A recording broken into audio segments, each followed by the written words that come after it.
ಹಂದೇನಹಳ್ಳಿ ಗ್ರಾಮ ಪಂಚಾಯಿತಿ ವ್ಯಾಪ್ತಿಯ ಎಲ್ಲ ಗ್ರಾಮಗಳ ಕಡೆಯ ವ್ಯಕ್ತಿಯ ಸರ್ವತೋಮುಖ ಅಭಿವೃದ್ಧಿಯ ಹಿನ್ನೆಲೆಯಲ್ಲಿ ಹಲವಾರು ಉಪಯುಕ್ತ ಕಾರ್ಯಕ್ರಮಗಳನ್ನು ಹಮ್ಮಿಕೊಳ್ಳುತ್ತಾ ಬಂದಿದ್ದೇವೆ ಎಂದು ಪಂಚಾಯಿತಿ ಅಧ್ಯಕ್ಷ ರಾಮಪ್ಪ ತಿಳಿಸಿದರು. ತಾಲೂಕಿನ ಹಂದೇನಹಳ್ಳಿ ಗ್ರಾಮ ಪಂಚಾಯಿತಿ ವತಿಯಿಂದ ಪಂಚಾಯಿತಿಯ ಆವರಣದಲ್ಲಿ ವಿಶೇಷ ಮಹಿಳಾ ಗ್ರಾಮ ಸಭೆಯನ್ನು ಉದ್ಘಾಟಿಸಿ ಮಾತನಾಡಿದಂತಹ ಅವರು, ಗ್ರಾಮ ಪಂಚಾಯಿತಿ ವ್ಯಾಪ್ತಿಯಲ್ಲಿನ ಎಲ್ಲ ವಿಕಲಾಂಗಚೇತನರು ಮತ್ತು ಮಾನಸಿಕ ಅಸ್ವಸ್ಥರಿಗೆ ಮಾಸಿಕ 500 ರು ಪಿಂಚಣಿಯನ್ನು ನೀಡುತ್ತಿದ್ದೇವೆ ಎಂದು ತಿಳಿಸಿದರು. ಪಂಚಾಯಿತಿ ವ್ಯಾಪ್ತಿಯಲ್ಲಿನ ಎಲ್ಲ ಗ್ರಾಮಗಳ ಪ್ರತಿ ಮನೆಗೆ ಹಸಿ ಕಸ, ಒಣ ಕಸ ಪ್ರತ್ಯೇಕಕ್ಕೆ ಬುಟ್ಟಿ ವಿತರಣೆ, ಸಮಗ್ರ ಕಸ ವಿಲೇವಾರಿ ಘಟಕ ನಿರ್ಮಾಣ, ಪಂಚಾಯಿತಿ ವ್ಯಾಪ್ತಿಯಲ್ಲಿ ಎಲ್ಲ ಪ್ರತಿ ಗ್ರಾಮಗಳಿಗೆ ವಾರ್ಷಿಕ 30,000 ರು ಗ್ರಾಮೀಣ ಕ್ರೀಡಾಕೂಟಕ್ಕೆ ನಿಗದಿ ಮಾಡಲಾಗಿದೆ. ರಾಜ್ಯ ಮಟ್ಟದ ಕ್ರೀಡೆಯಲ್ಲಿ ಪಾಲ್ಗೊಳ್ಳುವ ಪಂಚಾಯಿತಿ ವ್ಯಾಪ್ತಿಯ ಕ್ರೀಡಾಪಟುಗಳಿಗೆ 10,000 ರೂಪಾಯಿ ಹಾಗೂ ರಾಷ್ಟ್ರೀಯ ಮಟ್ಟದ ಕ್ರೀಡಾಪಟುಗಳಿಗೆ 20,000 ರೂಪಾಯಿ, ಅಂತಾರಾಷ್ಟ್ರೀಯ ಮಟ್ಟದ ಕ್ರೀಡಾಪಟುಗಳಿಗೆ 50,000 ರೂಪಾಯಿಯನ್ನು ನಿಗದಿ ಮಾಡಲಾಗಿದೆ ಎಂದು ಹೇಳಿದರು. ಪಂಚಾಯಿತಿ ವ್ಯಾಪ್ತಿಯ ಎಲ್ಲ ಸರ್ಕಾರಿ ಶಾಲಾ ಮಕ್ಕಳಿಗೆ ಅಬಾಕಸ್, ವೇದಿಕ್ ಮ್ಯಾಥ್ಸ್ ತರಬೇತಿ, ಪಂಚಾಯಿತಿ ವ್ಯಾಪ್ತಿಯ ಸರ್ಕಾರಿ ಶಾಲೆಗಳಿಗೆ ಸ್ತ್ರೀ ಶಕ್ತಿ ಸಂಘಗಳ ಗ್ರಾಮ ಪಂಚಾಯಿತಿ ಮಟ್ಟದ ಒಕ್ಕೂಟಕ್ಕೆ ತರಬೇತಿಗಾಗಿ ಆಧುನಿಕ ಟಿವಿ ವಿತರಣೆ, ಪಂಚಾಯಿತಿ ವ್ಯಾಪ್ತಿಯಲ್ಲಿ ಎಸ್ಎಸ್ಎಲ್ಸಿ ಮತ್ತು ಪಿಯುಸಿಯಲ್ಲಿ 75% ಹೆಚ್ಚು ಅಂಕ ಗಳಿಸಿರುವ ಮಕ್ಕಳಿಗೆ ಪ್ರೋತ್ಸಾಹಧನ ವಿತರಣೆ ಮಾಡಲಾಗಿದೆ ಎಂದು ತಿಳಿಸಿದರು. ಎಲ್ಲ ಸರ್ಕಾರಿ ಶಾಲಾ ಮಕ್ಕಳಿಗೆ ಟ್ರ್ಯಾಕ್ ಸೂಟ್ ವಿತರಣೆ, ಎಲ್ಲ ಅಂಗನವಾಡಿ ಶಾಲೆಗಳಿಗೆ ಹೆಚ್ಚುವರಿ ಮೊಟ್ಟೆ ವಿತರಣೆ, ಪಂಚಾಯಿತಿ ವ್ಯಾಪ್ತಿಯ ಸಿಎಸ್ಆರ್ ಅಡಿಯಲ್ಲಿ 2 ಕೆರೆಗಳ ಸಂಪೂರ್ಣ ಅಭಿವೃದ್ಧಿಗೆ ಕ್ರಮ, ಗ್ರಾಮ ಪಂಚಾಯಿತಿ ವ್ಯಾಪ್ತಿಯಲ್ಲಿ ಅಪೌಷ್ಟಿಕಾಂಶದಿಂದ ಬಳಲುತ್ತಿರುವಂತಹ ಮಕ್ಕಳಿದ್ರೆ ಆಹಾರ ಕಿಟ್ ವಿತರಣೆ, ಎಲ್ಲ ಗ್ರಾಮಗಳ ಅಂಗನವಾಡಿಗಳ ಉನ್ನತೀಕರಣ ಹಾಗೂ ಆಟದ ಸಾಮಗ್ರಿಗಳನ್ನು ವಿತರಣೆ ಸೇರಿ 10 ಹಲವು ಕಾರ್ಯಕ್ರಮಗಳನ್ನು ವಿತರಣೆ ಮಾಡಲಾಗಿದೆ ಎಂದು ತಿಳಿಸಿದರು. ಮಹಿಳಾ ಗ್ರಾಮ ಸಭೆಯಲ್ಲಿ ಪಂಚಾಯಿತಿ ಉಪಾಧ್ಯಕ್ಷೆ ರಾಜೇಶ್ವರಿ, ಸದಸ್ಯರಾದಂತಹ ಚೇತನ್, ನಾರಾಯಣಮ್ಮ, ದಿವ್ಯಾ, ಚಿತ್ರ, ರುದ್ರಮೂರ್ತಿ, ಜಯಪಾಲ್ ರೆಡ್ಡಿ, ಮಂಜುನಾಥ್ ರೆಡ್ಡಿ, ಪಿಡಿಒ ಶರೀಫ್, ಕಾರ್ಯದರ್ಶಿ ಶ್ರೀರಾಮ್, ಸಿಬ್ಬಂದಿ ಪ್ರಭಾಕರ್ ಮತ್ತಿತರರು ಇದ್ದರು.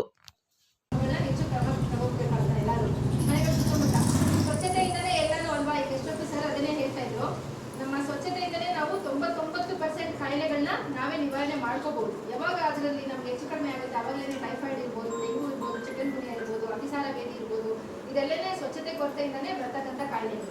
ಈಗ ನೀವು ಹೇಳಿದ್ದೀರಾ ಅವ್ರಿಗೇನು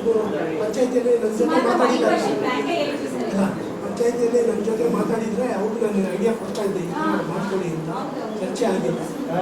ಆ ಲೈಟ್ ವಯರ್ ಮಾತ್ರ ಅಲ್ಲೇ ಹೋಗಿದೆ ಸರ್. ಎಷ್ಟು ಸತಿ ಲೆಟರ್ ಕೊಟ್ಟಿದ್ದೀವಿ ಸರ್ ಪಂಚಾಯತಿಗೆ. ಅದೊಂದು ಸರ್ ಈ ಸಭೆ ಮುಗಿದ ನಂತರ ಅದ್ರ ಸದಸ್ಯರು ಮತ್ತೆ ನೀವು ಗಮನ ತಗೊಂಡು ಸರ್ ಅದಕ್ಕೊಂದು ಪೈಪ್ ಹಾಕಿ ಕೊಡ್ತೀನಿ ಸರ್. ಮಳೆ ಬಂದಾಗ ಮತ್ತೆ ನೀರೆಲ್ಲ ಕೆಳಗಡೆನೇ ಎತ್ಕೊಂಡು ಹೋಗ್ಬೇಕು ಅಂಗನವಾಡಿಗೆ. ನನಗೆ ಭಯ ಆಗುತ್ತೆ ಮಳೆ ಬಂದಾಗ ಅದೆಲ್ಲಿ ನಮಗೆ ತಾಕ್ಬಿಡುತ್ತೋ ಅಂತ. ಚಿಕ್ಕ ಚಿಕ್ಕ ಮಕ್ಕಳು ಸರ್ ಅದೊಂದೇ ಕೇಳಿದ್ದೆ ಸರ್.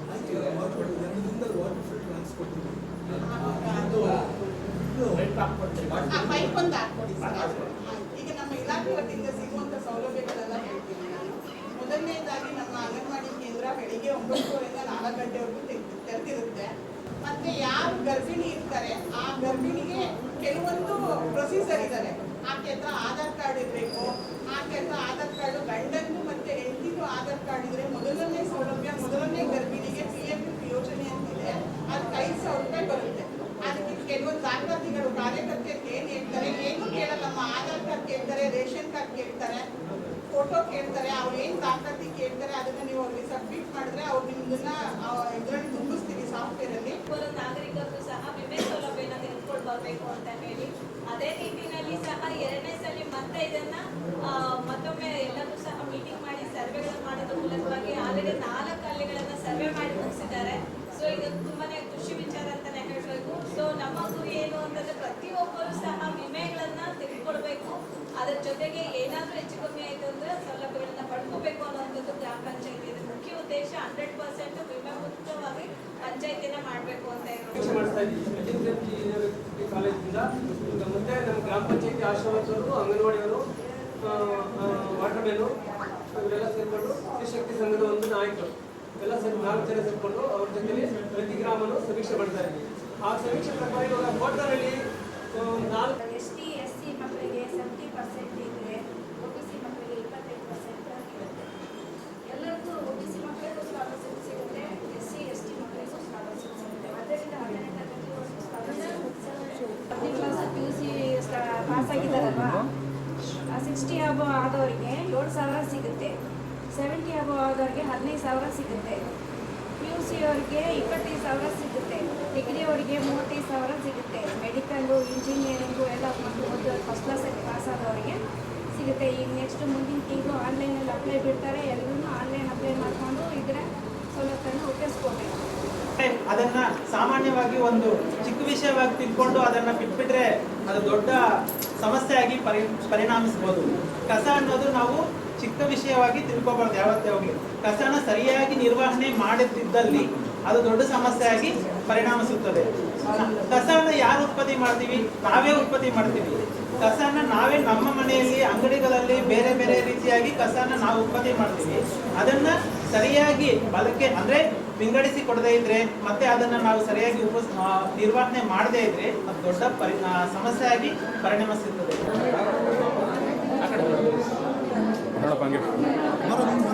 ಸರಿ ಆಯ್ತು, ಸರಿ ಆಯ್ತು ಅಣ್ಣ, ಇಲ್ಲಿ ನೋಡಿ. ಸರಿ ಅಣ್ಣ, ಸರ್ ಕೈ ಇರಿಸಿ. ಹೆಸರು ಕರೀತಾರೆ ಎಲ್ಲರೂ ಬರೋದಲ್ಲ, ಹೆಸರು ಕರೀತಾರಪ್ಪ. ಸರಿ ಅಣ್ಣ. ಇನ್ಯಾರಿದ್ದಾರೆ?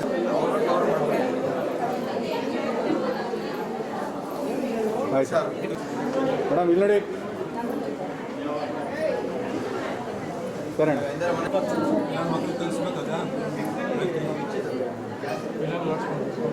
ಸರಿ ಆಯ್ತು, ಬನ್ನಿ.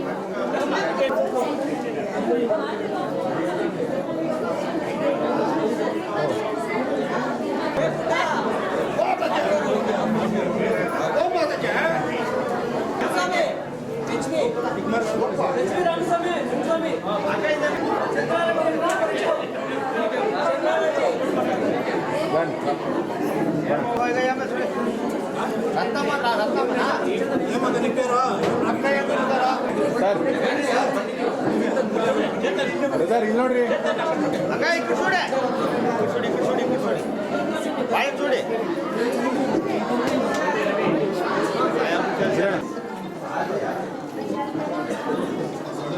ಸರ್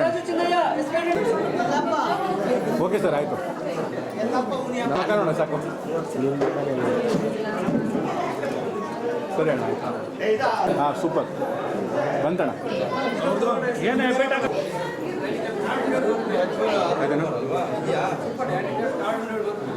ಸರಿ ಅಣ್ಣ,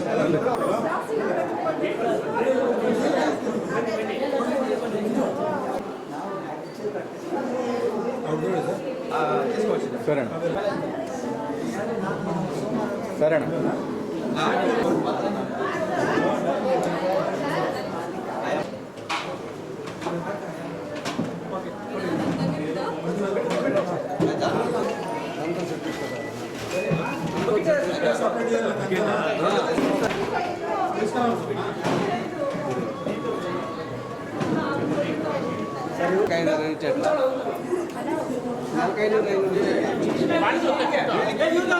ನೋಡಿ ಮೇಡಮ್, ಸರಿ ನೋಡಿ.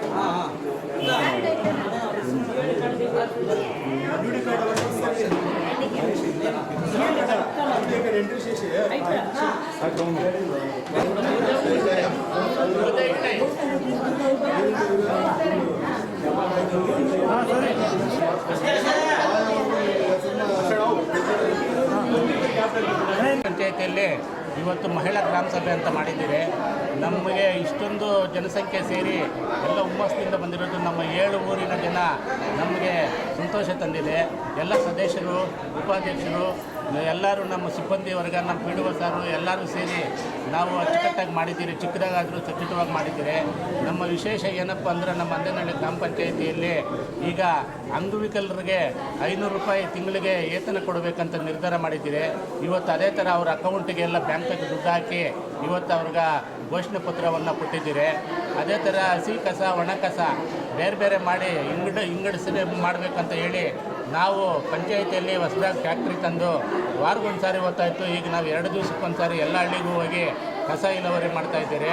ಇನ್ನೂ ವಿಶೇಷ ಏನು ಅಂದರೆ ನಮ್ಮ CSR ಫಂಡಿಂದ ನಮ್ಮ ಅನುದಾನ ಒಂದೊಂದು ಕೆರೆಗೆ 3 ಕೋಟಿ ಹಂಗೆ ಅಂದನಹಳ್ಳಿ ಕೆರೆ ತ್ಯಾಪನಹಳ್ಳಿ ಕೆರೆ ಮಾಡಿದ್ದಾರೆ. ನಮ್ಮ ಅಂದನಹಳ್ಳಿ ಕೆರೆ ತ್ಯಾಪನಹಳ್ಳಿ ಕೆರೆ 3 ಕೋಟಿಯಲ್ಲಿ ಅಭಿವೃದ್ಧಿ ಮಾಡಿದ್ದಾರೆ.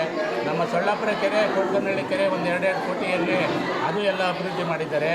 ವಿಶೇಷ ಏನಂದರೆ ನಾವು ಏನು ನಮ್ಮ ಪಂಚಾಯಿತಿಯಲ್ಲಿ ಒಳ್ಳೆಯ ಕೆಲಸಗಳು ಮಾಡ್ತಾ ಇದ್ದೀರಿ ಅಂತ ನಾವು ಜನ ನಮ್ಗೆ ಹೇಳಬೇಕು.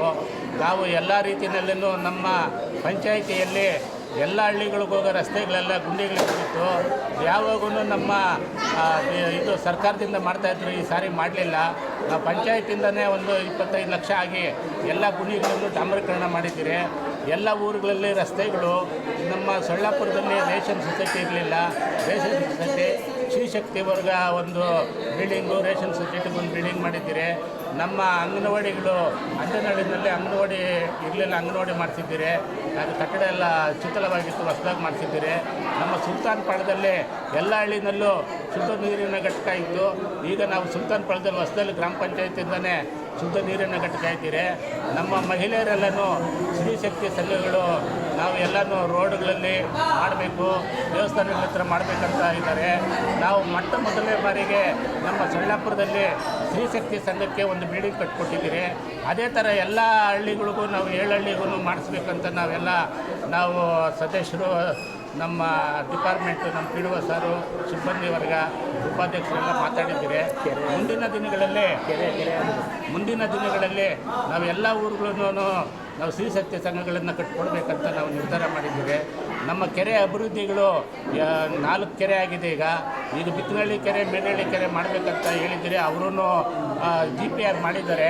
ಸ್ವಲ್ಪ ಅರಣ್ಯ ಮರಗಳಿರೋದ್ರಿಂದ ಅರಣ್ಯ ಕಡೆಯಿಂದನೂ ನಾವು ಅನುಮೋದನೆ ತಗೊಂಡು ಮಾಡಬೇಕಂತ ಹೇಳಿ ನಮ್ಮ MLA ಶಿವಣ್ಣ ಸಾಹೇಬರಿಗೆ ಹೇಳಿದ್ದೀರಿ. ಶಾಸಕರು ಮಾಡಿಸ್ಕೊಡ್ತೀರಂತ ಹೇಳಿದ್ದಾರೆ. ಅವರೂ ನಮಗೆ ಸಹಕಾರ ಕೊಡ್ತಾಯಿದ್ದಾರೆ ಎಲ್ಲ ರೀತಿಯಲ್ಲೂ. ನಮ್ಮ ಶಾಸಕರು ಇನ್ನೂ ಹೆಚ್ಚಿನ ರೀತಿಯಲ್ಲಿ ನಮ್ಮ ಪಂಚಾಯತಿಗೆ ಅನುದಾನಗಳು ಕೊಡಬೇಕು, ನಮ್ಮ ಪಂಚಾಯತಿಯಿಂದ ಇಂಪ್ರೂವ್ಮೆಂಟ್ ಮಾಡಬೇಕು ಅಂತ ಹೇಳಿ ನಮ್ಮ ಶಾಸಕರಲ್ಲಿ ಶಿವಣ್ಣ ಅವರಲ್ಲಿ ಕೇಳ್ಕೊಳ್ತೀವಿ. ನಮ್ಮ ಪಂಚಾಯತಿ ಯಾವುದೇ ಕೆಲಸ ಮಾಡಿದ್ರು ಎಲ್ಲ ಒಟ್ಟಾರೆ ನಾವು 14 ಜನನು ಮಾಡ್ತಾಯಿದ್ದೀರಿ. ನಮ್ಮದು ಯಾವುದೇ ಭೇದ ಭಾವ ಇಲ್ಲ. ಎಲ್ಲ ಹಳ್ಳಿಗಳಲ್ಲಿ ಎಲ್ಲ ಹುಮ್ಮಸ್ಸಲ್ಲಿ ಕೆಲಸಗಳು ಮಾಡ್ತಾಯಿದ್ದಾರೆ. ಮುಂದಿನ ದಿನಗಳಲ್ಲಿ ಮುಂದೆ 15 ದಿವಸದೊಳಗಡೆ ಗ್ರಾಮ ಸಭೆ ಮಾಡಬೇಕು. ಈಗ ದುಡ್ಡಿದೆ ಪಂಚಾಯತಿಯಲ್ಲಿ, ಎಲ್ಲ ಆಕ್ಷನ್ ಪ್ಲಾನ್ ಮಾಡಿ ಇನ್ನೂ ಊರುಗಳಲ್ಲಿ ಇಂಪ್ರೂವ್ಮೆಂಟ್ ಮಾಡಬೇಕಂತ ನಾವೆಲ್ಲನೂ ನಿರ್ಧಾರ ಮಾಡಿದ್ದೀರಿ. ಅದರಿಂದ ನಾವು ಹೆಚ್ಚಿನ ರೀತಿಯಲ್ಲಿ ಎಲ್ಲ ವರ್ಗದ ಕೆಲಸಕ್ಕೆ ಮಾಡಿದ್ದೀರಿ. ಕಸ ಇಳುವರಿ ಘಟಕ ಮಾಡಿದ್ದೀರಿ. ಕಸ ಇಳುವರಿ ಘಟಕದಲ್ಲಿ ನಾವು ಪಂಚಾಯತಿಯಿಂದನೇ 80ಕ್ಕೆ 60 ಅಡಿ ಒಂದು ಶೆಡ್ ಹಾಕಿದ್ದೀರಿ. ಈಗ ಸರ್ಕಾರದಿಂದ ಒಂದು 20 ಲಕ್ಷದ್ದು ಒಂದು ಕಟ್ಟಡ ಹಾಕಿದೆ, ಅದನ್ನು ಮಾಡ್ತಾಯಿದ್ದಾರೆ. ನಾವು 3 ಲಕ್ಷ 3.5 ಲಕ್ಷ ಖರ್ಚಾಗುತ್ತೆ. ಅದೇ ಥರ ಮಿಷಿನ್ ಒಂದು ತಂದು ನಮ್ಮ ಕಸ ಗೊಬ್ಬರ ಮಾಡೋದಕ್ಕನ್ನು ಬೂದಿ ಮಾಡೋಂಥದ್ದು ಈಗ ಒಂದು ಮಿಷಿನಲ್ಲೂ ಖರೀದಿ ಮಾಡೋದಕ್ಕೆ ಪ್ರಯತ್ನ ಮಾಡಿದ್ದೀರಿ. ಈ 15 ದಿವಸದೊಳಗಡೆ ಅದನ್ನು ಸಹ ಮಾಡ್ತೀರಿ. ನಾವು ಇನ್ನೂ ನಮ್ಮ ಪಂಚಾಯತಿಯಲ್ಲಿ ಎಲ್ಲ ಕೆಲಸಕ್ಕೂ ಅಭಿವೃದ್ಧಿ ಆಗಲಿ, ಎಲ್ಲ ಹಳ್ಳಿಗಳಲ್ಲಿ ಮಾಡಲಿ ಅಂತೇಳಿ ನಮ್ಮ ಮಶಾಣ ಇರಲಿಲ್ಲ, ಮಶಾಣಕ್ಕೂ 2 ಎಕರೆ ಚಿಲ್ಲರೆ ಮಶಾಣಕ್ಕೆ ಆಗಿದೆ. ನಾವು ಅಲ್ಲಿ ಶವ ಸಂಸ್ಕಾರಕ್ಕೆ ಒಂದು ಜೀಪ್ ಸಹ ತಗೊಂಬಂದಿದ್ದೀರಿ. ಅದನ್ನು ಇನ್ನೂ ಜೀಪನ್ನು ಶವ ಸಂಸ್ಕಾರಕ್ಕೆ ರೆಡಿ ಮಾಡಿ ಅದಕ್ಕೂ ಸಹ ಇದು ಮಾಡ್ತಾಯಿದ್ದೀರಿ. ಯಾರೇ ನಮ್ಮ ಬಡವರು ಜನರಲ್ ಆಗಿರ್ಬೋದು, SC ಅವರಾಗಿರ್ಬೋದು, ಯಾರಾದರೂ ಶವ ಸಂಸ್ಕಾರ ಆದರೆ 5,000 ಕೊಡಬೇಕಂತ ಕೊಡ್ತಾಯಿದ್ದೀರಿ. ಈಗ ಮುಂದಿನ ದಿನಗಳಲ್ಲಿ 10,000 ಕೊಡಬೇಕಂತ ಎಲ್ಲ ಮಾತಾಡ್ತಾಯಿದ್ದೀರಿ. ಇಷ್ಟೊಂದು ಹೇಳಿ ನನ್ನ ಮಾತು.